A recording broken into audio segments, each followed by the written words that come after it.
Hey everyone. Today I'm joined by Camille Batiste. Camille has held a number of leadership roles across ADM and Honeywell, culminating in her role as SVP Global Supply Chain. Currently, she is a leadership coach and senior advisor at Boston Consulting Group. Camille, thank you so much for joining me. Hi, Sam. Great to be here. I guess a good place to start. Could you just tell me a little bit about yourself and your career journey? Sure. So the first thing I'll share is that I am Jamaican. I came to the US to go to college and ended up staying because I married an American man. I tell him all the time, he's the only reason that I'm here in the US. But I majored in chemical engineering and economics in school, started my career in manufacturing, but quickly got bitten by the procurement bug. I just got exposed to procurement early and just really loved it. And just took on roles of, as they say, increasing responsibility in procurement. So at Honeywell, I led indirect elements of indirect procurement, and then a functional excellence role, which I absolutely loved and was pivotal in my career. And then moved over to Honeywell Aerospace, where I had procurement roles as well, and indirect and direct. And then I moved to ADM to do procurement and ultimately broader supply chain roles. Look, could you tell me early in your career, what was some of the most important advice that you yourself were given by mentors that was most impactful to you? Yeah. One, my answers are quite tactical here. And one of them was actually just a blind spot that I had. I had a boss. This is when I skipped the part where I helped to implement SAP, and my boss there, I was going to train people and I was preparing everything. I had all my slides and everything. And right before I left to go to the airport, he said, "Camille, slow down." And I was like, "What do you mean? What do you mean?" Top of that, he's like, "Yes."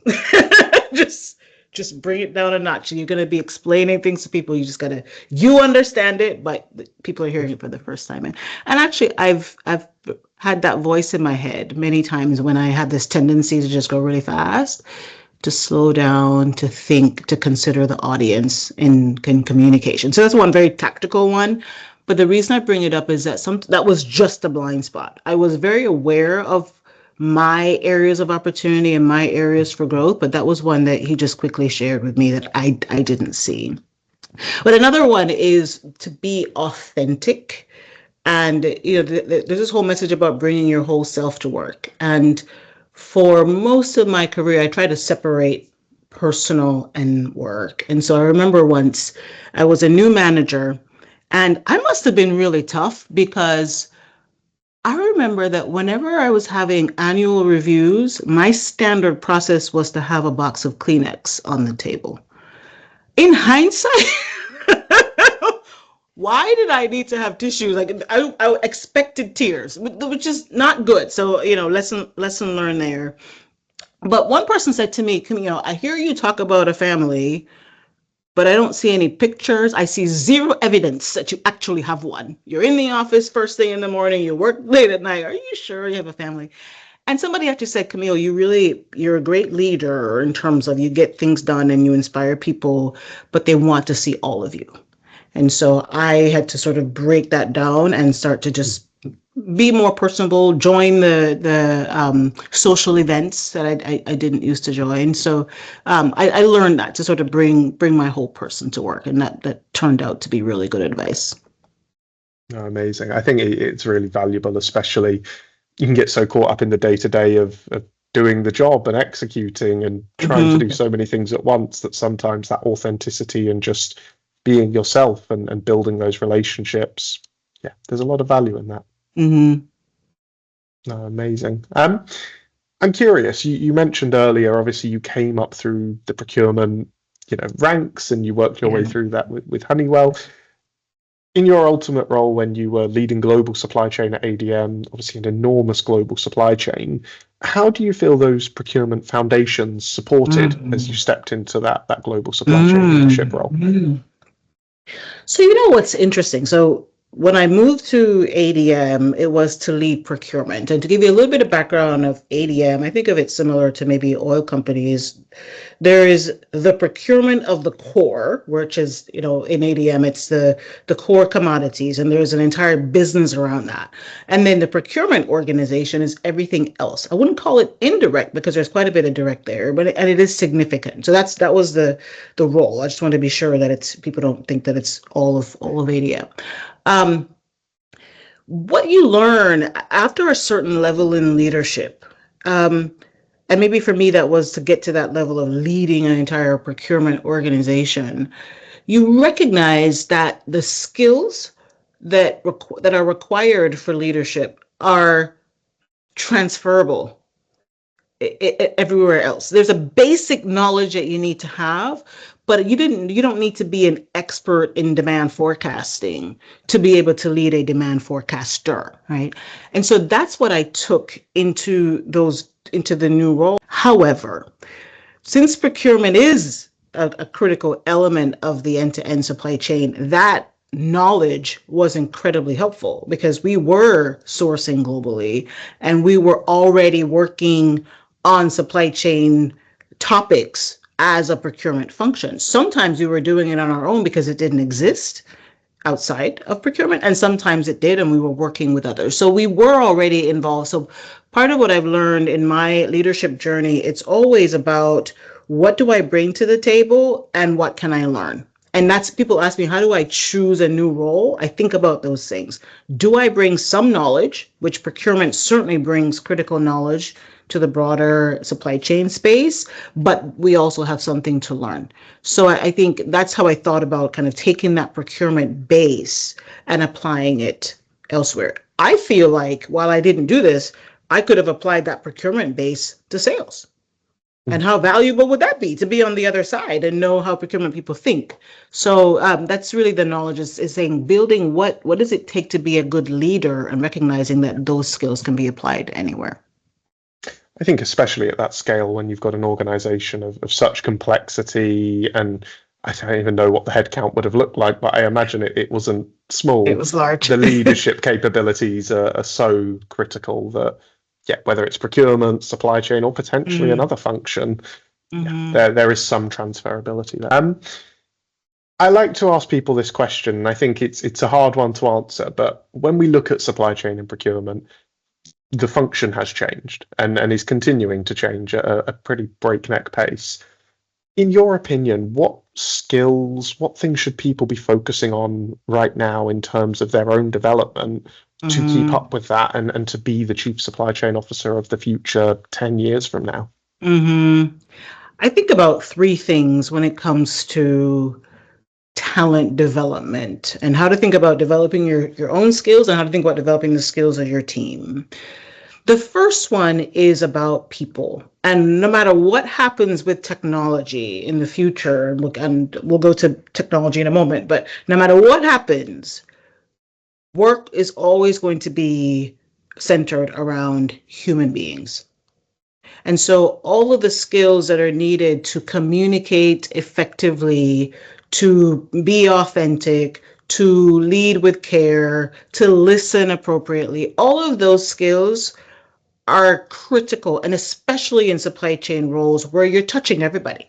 It's one of the few functions in an organization that is so integral. It's like the heart of the business. So you need to have the skills to be able to understand the needs of all the stakeholders. Not only do you touch everybody, you are in service to everybody.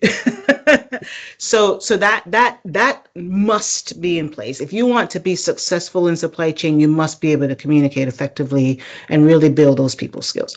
The second one is technology. And so whether it's AI or all things digital, being in touch with the latest technology that helps to enable your work is always going to be beneficial, because supply chain skills are not, back in the olden days, technology was getting away from keying in information.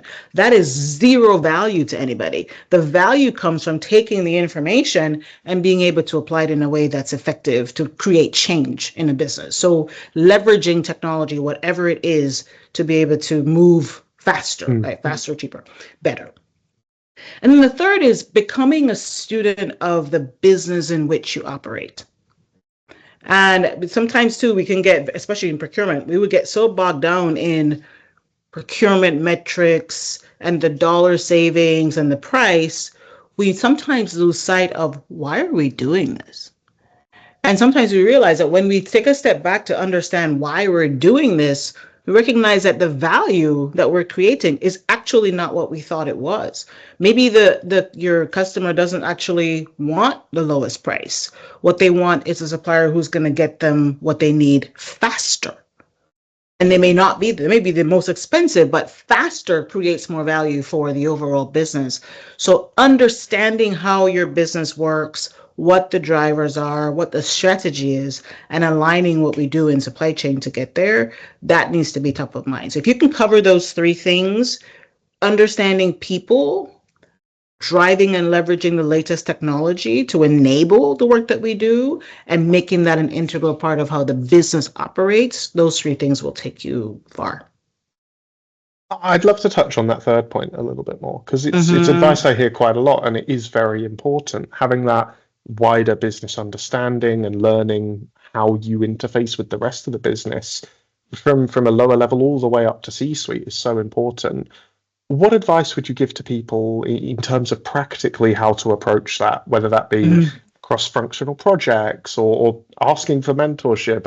What advice would you give to someone to develop that skill? Okay, so I'll start with really understanding the strategy of the company. So a lot of large companies will have annual or a quarterly town hall where they talk about here's the direction of the company. So really getting a handle on that.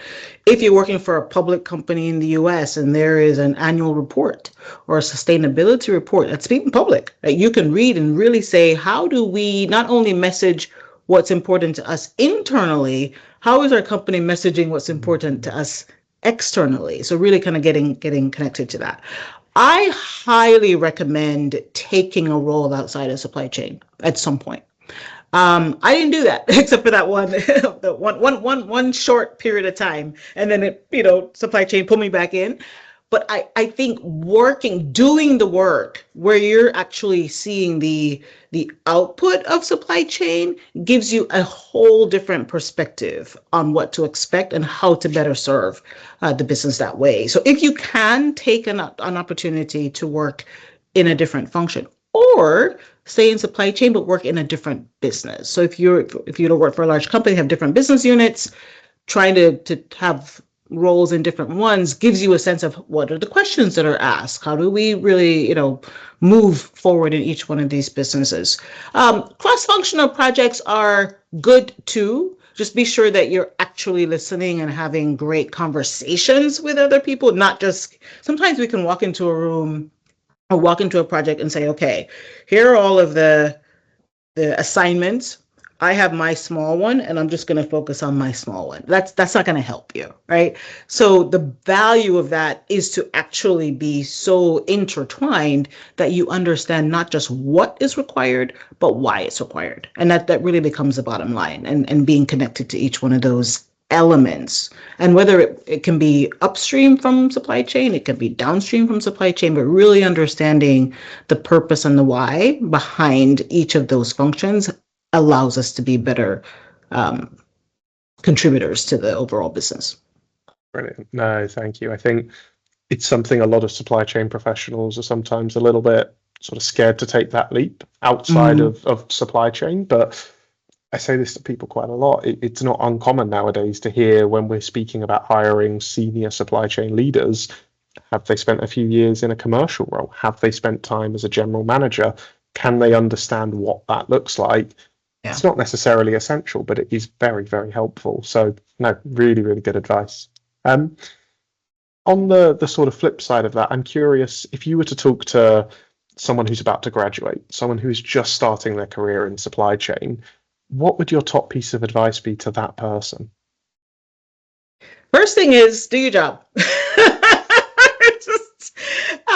For some people it seems obvious, but I've seen people come into the organization and they want to do a lot of things and they're kind of out there and networking and having conversations, and that's great, and that's going to be my second advice. But none of that's valuable if you're actually not executing. And if there's any level in the organization that needs to execute, it is the entry level person. So do your job, and because that's how we learn. We learn from actually doing. So do the thing, right? So that's important, and do it well and deliver the results. The second one is, as you are in the organization, it's important to, even at the early stages, connect what you do to the value that you bring to the organization. And every one of us needs to be able to, even at this level, take a look at let's say the income statement of the business, if that's where you play, and be able to say the work that I do contributes here, right? So if you're in sales, it contributes to the revenue. If it's procurement, it contributes to the cost of goods sold. You should be able to tie that in, so that when you do the second thing that I will suggest you do, which is networking, you can connect what you're doing to each of the people that you're networking with. Hi, I'm so-and-so. I work in procurement. I'm working on this project, on this raw material negotiation. And man, when we get this done, we're going to be able to improve our margins in this business. Oh, well, now somebody who's not in procurement or not in supply chain can see the value of what you do and why it makes sense or why it matters to them. So that's the second one. So they're doing the job and can communicate in a way that people understand. And then the third is to find mentors. And try to do that as early as you can. Your first mentor is your boss, honestly, and building that relationship with that person can be instrumental. I've seen so many people who look back at their career and remember with fondness their first boss, right? And listen to what that person has to say, but also build your network around your boss. Find people in other functions. They don't have to be formal mentors, but people that you talk to, people who know your name. Ensure that people know you, and you can just ask them questions as you go along. You don't have to have, this is my official mentor that I meet with at, some frequency. Being that open mind, right, and asking a lot of questions makes you a valuable mentee for people who want to share their knowledge. Brilliant. No, thank you. Great advice. And on the other side of that, I always like to ask people, if you were to talk to a vice president, someone that's one step away from the chief supply chain officer job, what would your top piece of advice to that person be? So, run.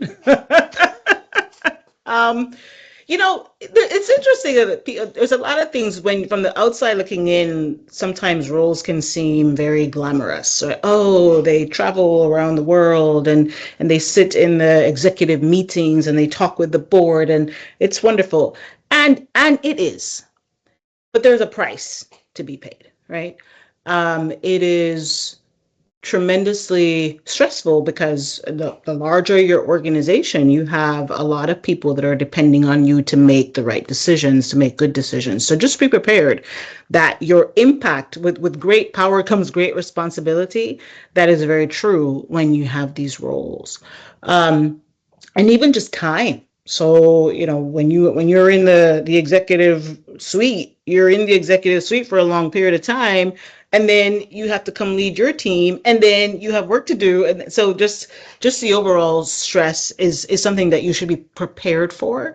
And I would encourage people to be prepared mentally, emotionally, and physically for that stress. So for me, when I was in that role, it was so important for me to exercise on a daily basis, and I pray. So prayer on a daily basis, and then preparing mentally, right? So that was critical for me to be able to be an effective leader coming in. When you're in that boardroom, though, when I say the boardroom, the C-suite room, it's also important to recognize that when you are there, you are not there as the chief supply chain officer. You are there as a leader of this enterprise.